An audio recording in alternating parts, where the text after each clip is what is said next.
Eles estão passeando pelos cantos da Coesta, aqui perto, na Serra de Botucatu, e passaram com o Baú Elógico para falar de cheiro, amigos, referências familiares e sons. Está conosco no estúdio da TV Câmara o arranjador, produtor musical, instrumentista, compositor, Jaime Allen, e a sua parceira de sempre, Nair Candia. Ele é de Franca, para uma questão de referência, ela é de Jacareí. A gente vai descobrir aqui, como parceiros de tanto tempo, como e onde vocês se encontraram. Primeiro, obrigado pela presença de vocês. Obrigado, a gente agradece. Grande prazer estar aqui com vocês. Muito bom. Que canto vocês se encontraram? Em que canto no sentido duplo aqui?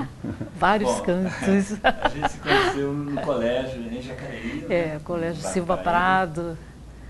Ela tinha 13 para 14 anos. Eu também. E aí eu era um garoto que tocava em conjuntos de rock, né? Brincadeiras dançantes. Para a adolescência, eu já era músico com 13 anos de idade, já estava exercendo a profissão. E a gente era colega de classe. Até que um dia eu fui numa festa na escola profissional agrícola, né, lá em Jacareí, tinha grandes festas lá.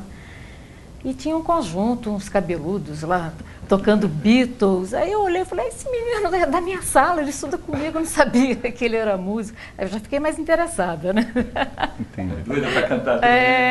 Que a minha família também é de cantores. Desculpa, quem canta na tua casa? Começou pela minha mãe, né? Começou pela minha mãe, que tinha uma voz maravilhosa. Então a minha infância foi ouvindo ela cantando aquelas canções lindas. E o meu irmão, mais velho que eu, já estava cantando profissionalmente, cantava em conjuntos de baile. E logo, deixa eu ver, com 16 anos, eles me ouvindo cantar, eu sou tímida, mas eu era muito mais. Eu fechava a casa toda, janelas, e cantava as minhas músicas de Milton e Elis, Mamas em Papas, que eu adorava, tudo que rolava naquela época, né? No rádio, né? E aí eles me ouviram cantando e convidaram para cantar com eles, num grupo vocal, era um quarteto, 3 vozes masculinas e eu de mulher. Entendi. E depois, comecei aí. Eu já tocava nesse outro conjunto que não tinha cantores. E aí o destino juntou esse quarteto vocal para fazer parte desse conjunto, que já era, o nosso conjunto já era mais profissional, tocava profissionalmente. O vocal era assim, se apresentava nas cidades, tinha um cinema onde aconteciam shows e tudo. Aí quando se juntaram a gente, virou uma mini orquestra, né? Já tínhamos, sei lá, 9, 10 pessoas, com trompete, saxofone, quarteto vocal. E ali eu já estava meio no comando. Em casa, Jaime, também você tinha referências? Quem tocava o quê? Referência. Meu avô, ele era arquiteto e músico, e maestro e compositor. Na capa do nosso disco, do meu relicário, tem uma partitura de 1906, que é do maestro Guilherme Gambetta, que é avô por parte de mãe, né? E a minha mãe cantava muito, cantava o dia todo. Uma das coisas que ela mais gostava era dos filhos e cantar. Eu faço muito essa pergunta para quem é músico e vem aqui, mais para uma referência, porque eu falo da questão da referência do ouvido. O que você ouvia quando era menino? Muito rádio. A nossa cultura musical é basicamente radiofônica. Em casa também. E o que no rádio, né? O que Aí a tinha de gente tudo. via, a gente tinha o privilégio de ter no rádio Dolores Duran, Antônio Carlos Jobim, João Gilberto, antes de Maria Bethânia, tudo mais lá para trás, Nelson Gonçalves. Meu pai me obrigava a cantar as músicas do Nelson para ele, canta menina, eu cantava. E música italiana, música italiana era boa. Por incrível que pareça, a música francesa também era boa. Você considera assim no tempo passado mesmo? Era? Era. Também? Era, porque, pelo amor de Deus, você vai ouvir música francesa agora e sai correndo, né? Vamos dizer a verdade. Então a cultura era radiofônica. Depois veio Beatles, vieram os festivais, tudo a gente seguia pelo rádio. Embora os festivais já acontecessem na televisão, né? Entendi. Então, foi essa transição de rádio para televisão, a gente seguiu. E a gente era um conjunto de baile muito maluco, porque tocava música Vinícius de Moraes, Canto Triste, Dia do Lobo, tocava no baile, ficava todo mundo olhando assim. Para dizer adeus. Acontece isso com você também, Nair? Como foi? A mesma coisa. Meu pai ouvia muito Rádio Dourado, Cultura, Nacional. Então, eu via de tudo. De Ângela Maria, Celi Campelo, e as bandas que ele ouvia, música clássica, de tudo um pouco, de tudo um pouco. Aqui a gente tem a vantagem de ter no quintal a universidade que estuda essas questões de fenômenos não só de educação, mas aplicados na questão da música. E tem uma matéria recente que a gente fez aqui no estúdio que discute isso, por isso a minha insistência, de que os pais criem estímulos culturais para os seus filhos desde pequeno, mesmo na periferia, porque eles não estão fadados a ouvir só hip hop.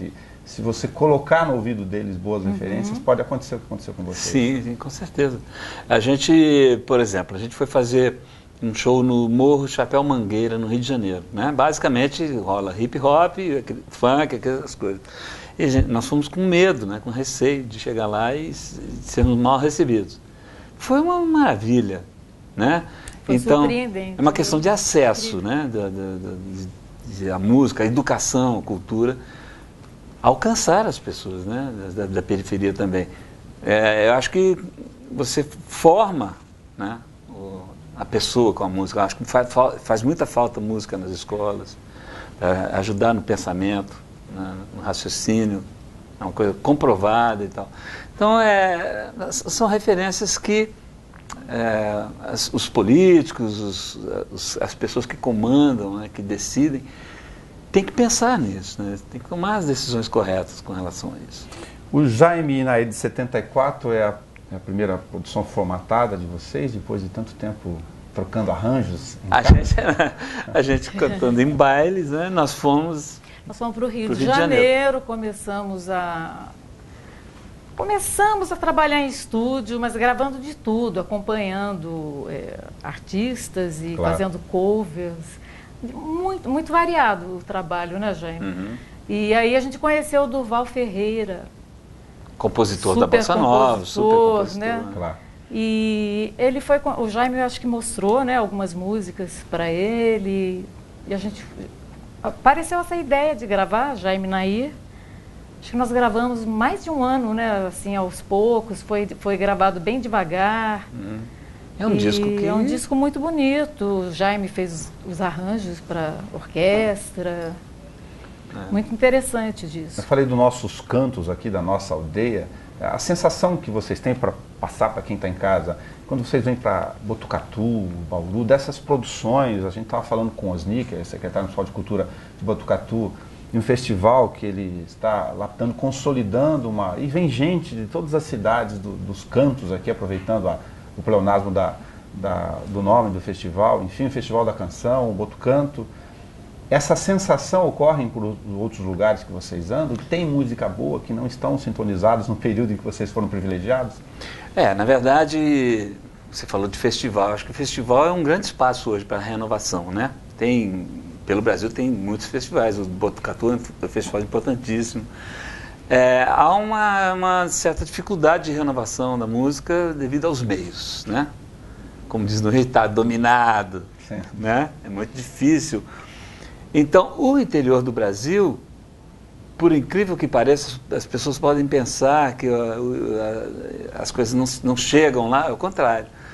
É onde as coisas estão acontecendo. Festivais de músicas, festivais de jazz, de coisas acontecem, não estão acontecendo tanto no Rio, em São Paulo, não, mas no Ceará, no Paraná, até no Piauí, tem pessoas interessadas em renovação, em criar festivais de música, não só para concorrer, assim, disputar primeiro, segundo lugar, mas para exposição mesmo do que se faz da produção musical brasileira, diferenciada do que está se tocando no rádio e na televisão. Né? Apesar do circuito comercial, nós temos bolsões bem formados. Temos, e vão aumentando. Gradativamente vão surgindo novos talentos e essa coisa se propaga. Leva um tempo, é um processo, né? Mas temos sim. Tá, eu vou pedir pouco de abuso de vocês aqui, senão vão me xingar em casa. Fala, faz eles cantarem, tocar, e para de falar, de provocar eles de falar. Escolhe. É um prazer. Né? Aliás, a gente enquanto estava montando aqui a produção, em TV tudo é muito mais plástico, né? Eu vi Lu e Vento e... já estava cantarolando Lu e ouvi. Vento. Vou fazer Lu e Vento, que está no disco, né? A letra, assim, eu juntei uns provérbios portugueses que falam da lua, então, e também escrevi alguns trechos eu escrevi, mas provérbios portugueses.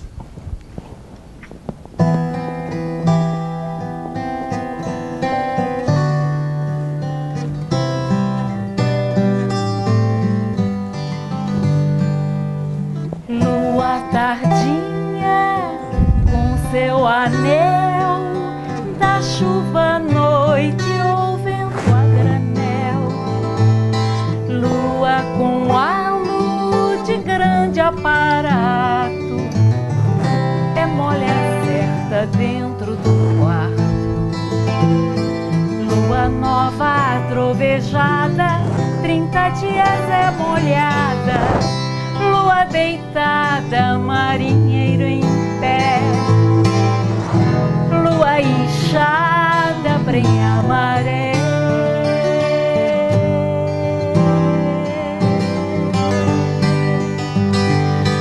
Lua e vento encrespa o mar.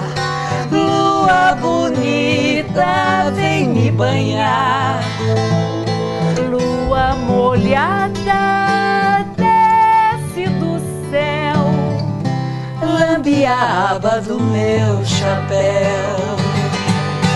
Lua, lua, é lua, lua, lua, é lua, lua, lua, lua, lua. Lua, lua, é lua, lua, lua, é lua, lua, lua. Lua, lua, lua tardinha com seu anel, da chuva à noite ou vento a granel. Lua com halo de grande aparato, é molha certa dentro do quarto. Lua nova trovejada, 30 dias é molhada. Lua deitada, marinheiro em pé.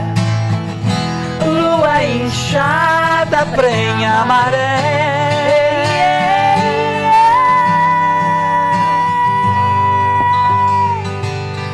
Lua e vento encrespa o mar. Lua bonita, vem me banhar. Lua molhada desce do céu, lambe a aba do meu chapéu.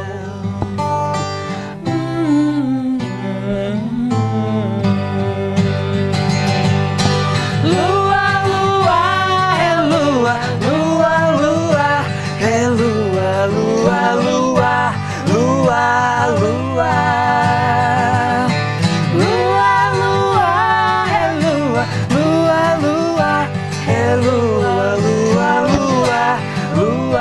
lua.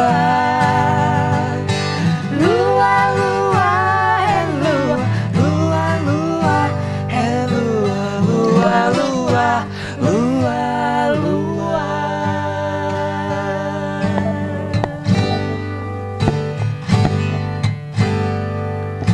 Lua, lua.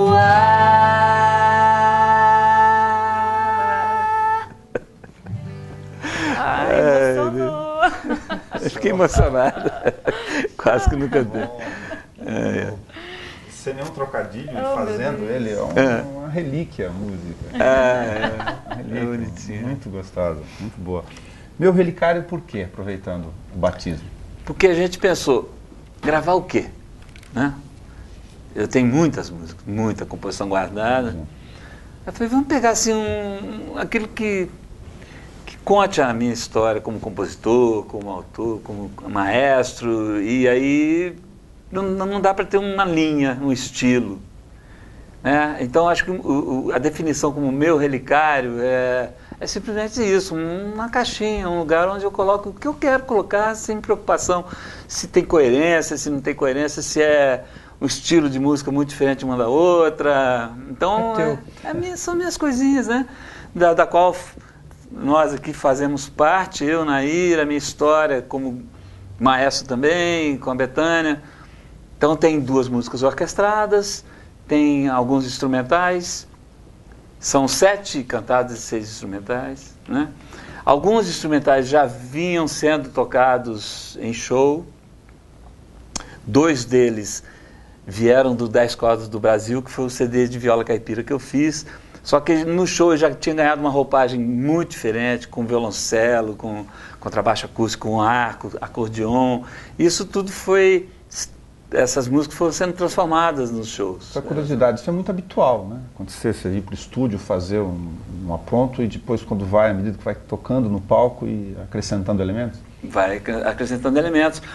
Essas que vieram do 10 Cordas do Brasil, por exemplo, sofreram um processo interessante que eu recebi uma encomenda para fazer uma peça sinfônica com viola caipira. Aí eu peguei alguns temas do 10 Cordas do Brasil, inseri no contexto sinfônico, tem umas aberturas orquestrais, tem uns intermédios orquestrais, e criei a suíte Caboclinha, que é uma suíte, não sei se é a primeira, o primeiro concerto sinfônico com viola caipira, talvez seja, não tem notícia de outro. E a gente vai apresentar por aí pelo Brasil afora, inclusive em Botucatu, e a convite do Osni e tudo. E a gente... Quando foi fazer o disco, o que a gente coloca no disco? Tudo isso. E entrou essa versão da suíte sinfônica em sexteto. Eu fiz uma redução para sexteto. Tem composições novas, como o Meu Relicário, que a Nair faz com a voz lírica. Que legal. Eu canto com voz normal, ela canta com voz lírica. Antes de mostrar Meu Relicário, enfim, para a gente fazer um outro recorte aqui, é muito difícil, é sempre um processo muito difícil, é falar as minhas coisinhas. Está sendo bem quase mineiro, francano aqui, usando um pouco. Porque tem muita coisa no teu balaio. Né? Tem muita coisa. A gente recorreu aos músicos, a gente pediu ajuda aos universitários. Para escolher. Para escolher. A gente fez uma reunião. Tem, por exemplo, Eu Vim para Minas Gerais, é uma canção muito antiga, deve ter uns 35 anos, que os meninos ouviram e assim, acharam que era uma coisa nova. Nossa, que beleza, uma coisa... Nunca tinha ouvido essa música, como se fosse uma... na verdade, todas são novas. Tá. Porque são inéditas. Claro. Guardadas. Mas só para fazer a noção do tempo, que o tempo na música acaba tendo um outro compasso, né? Outra função de tempo. Há quanto tempo é essa em especial? Isso é da época que eu e Nair fazíamos shows pelo interior. Circuito universitário, uma coisa que se fazia... É um espaço que João Bosco fazia, Vinícius de Moraes fazia, e a gente que era novato também, fazíamos muito circuito universitário. E meu pai morava em Vargem Bonita, nascente do Rio São Francisco, e ele abandonou tudo por causa do garimpo. Comprou maquinário de garimpo, em busca do diamante, essas coisas. E eu fiz essa música falando exatamente sobre essa coisa, né? Aquele sonho do diamante, do garimpo, em Minas... Já tinha acabado, que o novo sonho de Minas, né, era o café, né? As plantações de café. E a letra fala assim, muito sutilmente sobre isso, desse encontro, meu encontro com o meu pai, falando eu criticando um pouco ele. Pai, não é mais esse o sonho. Compra umas glebas de terra e vai plantar café. Esse é os sonhos. Vamos ouvir, Meu Relicário? Vamos, Relicário. Explorar ela no lírico. E o Meu Relicário é uma das mais recentes.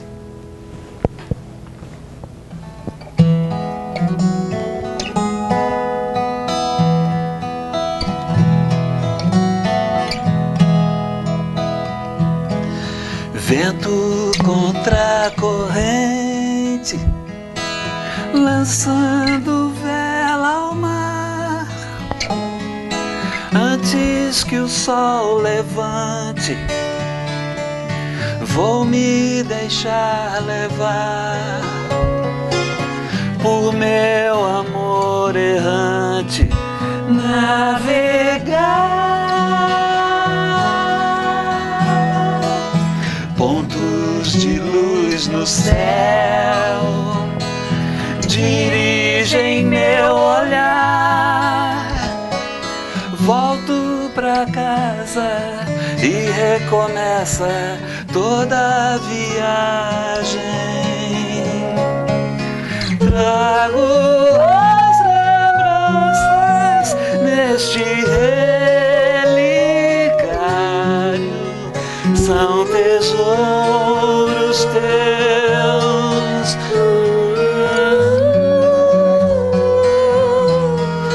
Vou voltar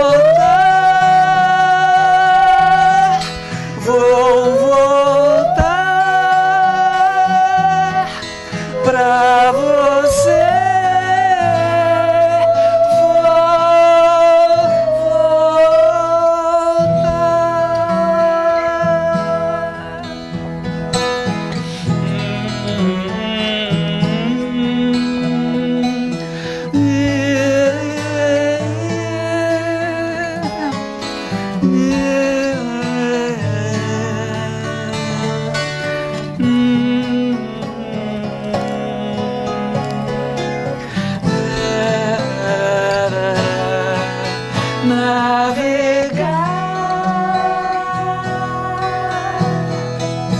Pontos de luz no céu dirigem meu olhar.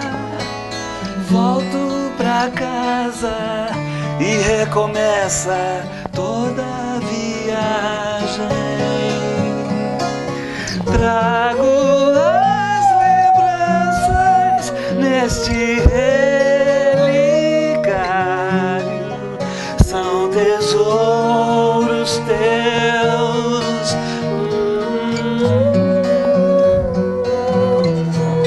Vou voltar,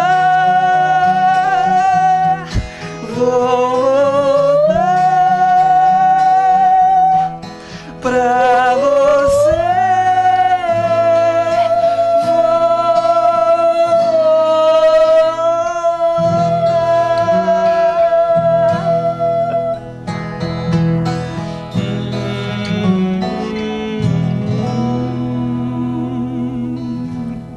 Eu não sei porque que a gente se emociona nas músicas e quase que a voz não sai.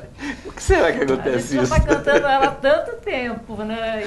Ai, meu Deus, é muito forte. Assim. Mas acontece.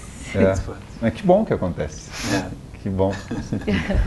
Uma curiosidade quase com uma função de pesquisa, enfim, intuitiva, sobre a questão de arranjos, o teu papel de maestro. Uhum.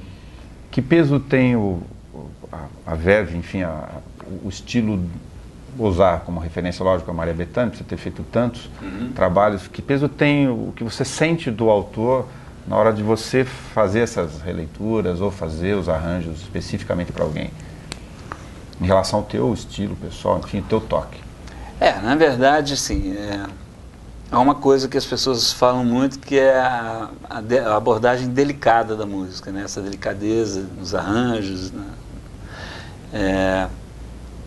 Na verdade, eu não sei explicar o que eu faço, é muito do coração.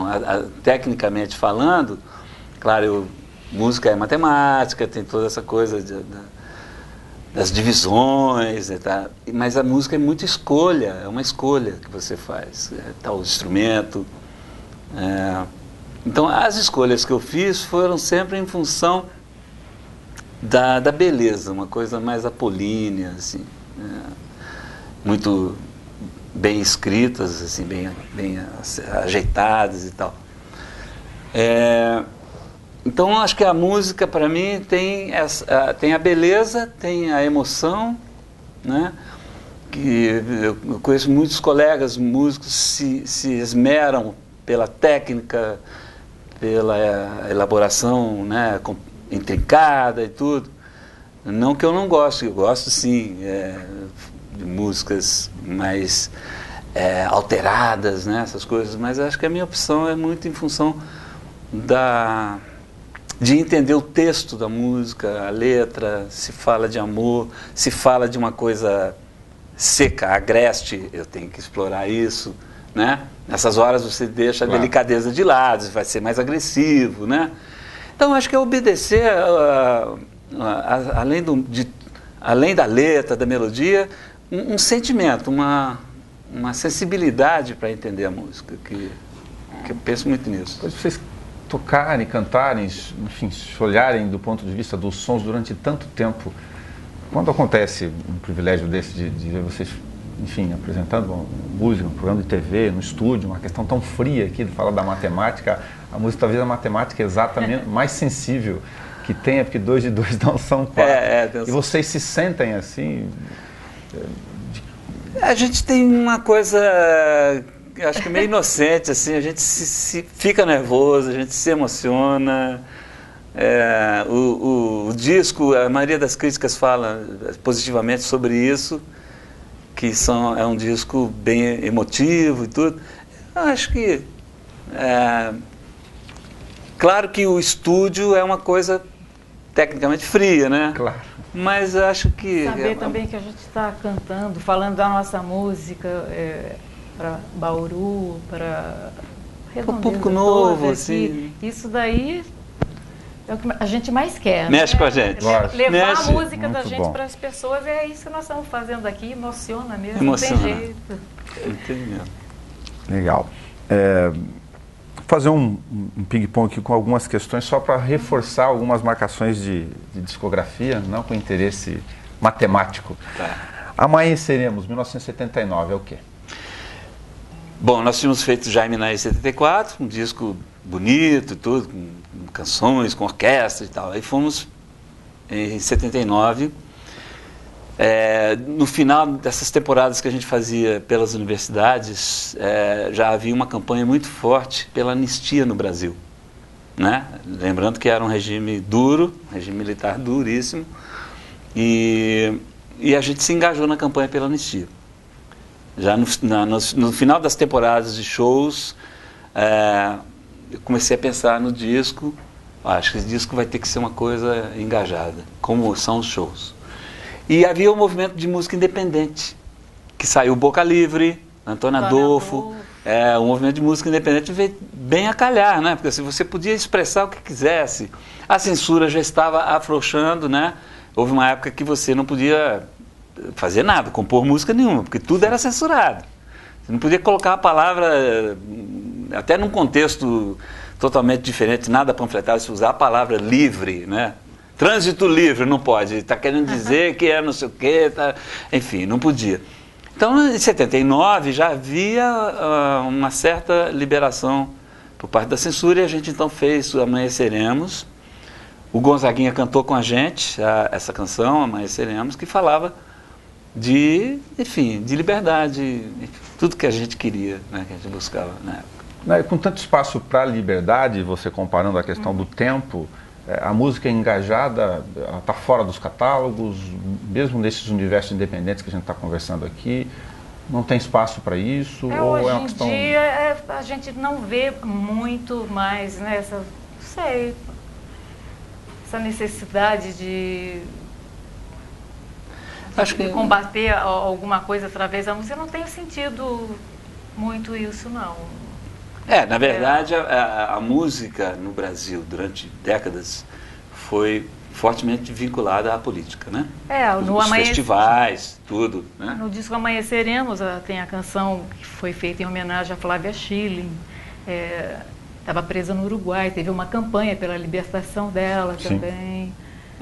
E agora hoje, por exemplo, a política se tornou uma coisa um pouco, até meio...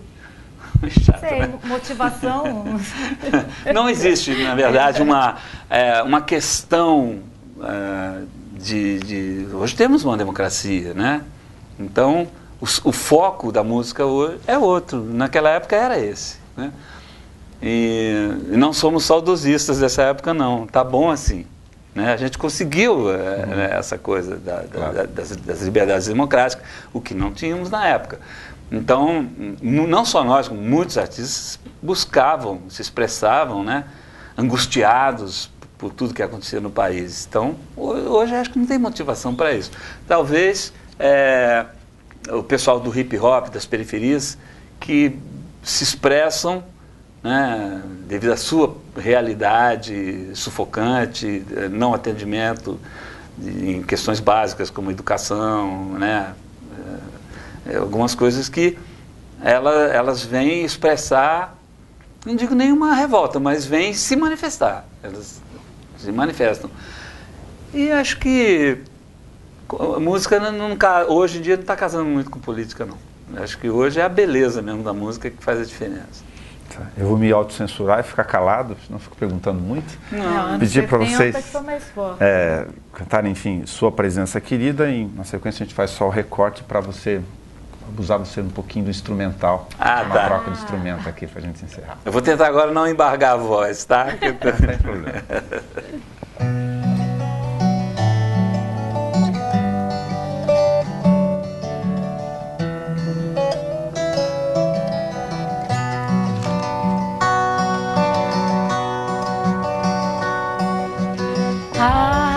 Apareça de presença bem-vinda nessa casa cercada de casas. Esteja por vezes seguidas nessa vida cercada de vidas, com sua presença querida.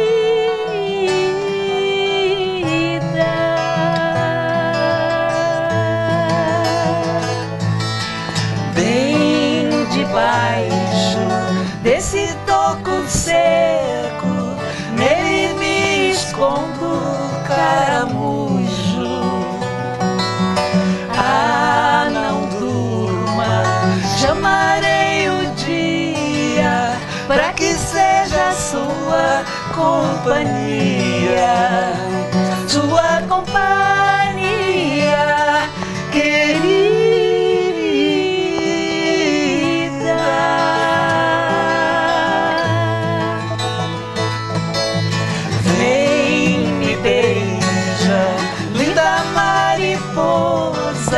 Me olhe com estes olhos de raposa.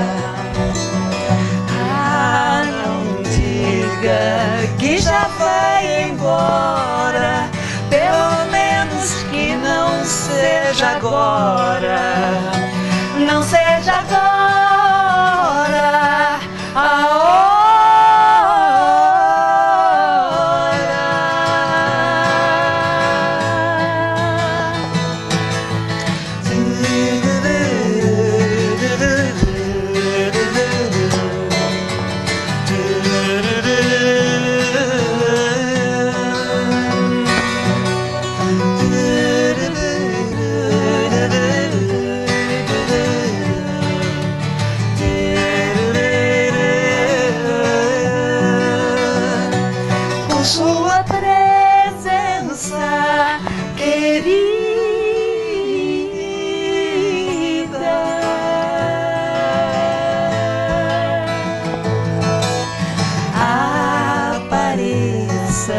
Presença bem-vinda nessa casa cercada de casas. Esteja por vezes seguidas nessa vida cercada de vidas, com sua presença querida. Com sua presença querida,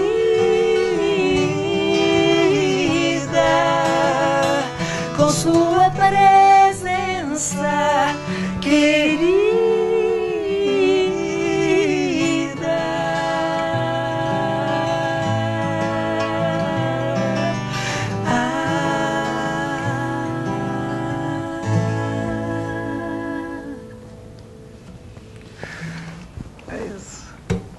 Legal. Jaime Allen, Nair Candia, muito obrigado. É um privilégio obrigada enorme. Nós.